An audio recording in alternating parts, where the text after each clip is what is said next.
শুক্রবার ছুটির দিনে শখের মাছ শিকারীরা বেরিয়ে পড়ে মাছ শিকারের উদ্দেশ্যে। সপ্তাহের 6 দিন এরা নিজ নিজ পেশায় কর্মব্যস্ত দিন কাটায়। ছুটির দিনের অবকাশে মাছ ধরার নেশায় এক এক দিন এক এক স্থান নির্বাচন করে দল হয়ে চলে যায় শিকারের স্থানে। আজকেও গিয়েছিল তারা, তবে মাছের দেখা মিলেছে খুবই কম। তার উপর আবার ছোট পোনা মাছের সংখ্যাই বেশি।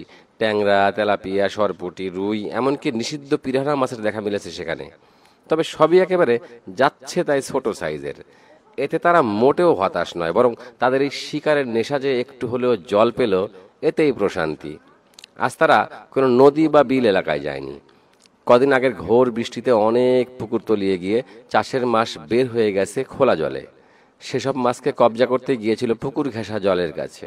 এরা কিন্তু ধরি মাছ না ছুঁই পায়নি, এই টাইপের শিকারী। মাছ এরা পাবে কি পাবে না তা নিয়ে ভাবে না। প্রত্যেক সফরে এদের মাথাপিছু খরচ হয় ন্যূনতম 300 টাকা। বেশি দূরে গেলে এক একজনের খরচ 1-2 হাজারে ঠেকে। ও হ্যাঁ, এসব শিকারী কিন্তু বিভিন্ন পুকুরের টিকিট কিনেও মাছ ধরে।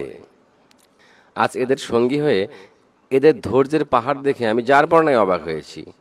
এক দৃষ্টে বড়শির পাতারির দিকে তাকিয়ে অপেক্ষা করা কখন মাছ এসে টোপে ঠোকর দিল। মিনিটের পর মিনিট চলে যাচ্ছে, কিন্তু পাতারি একটুও নড়ছে না। কি নিদারুণ অপেক্ষা!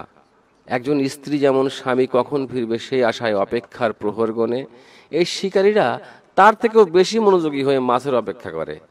স্যালুট! হ্যাঁ, স্যালুট জানাই এদের সেই ধৈর্য শক্তিকে।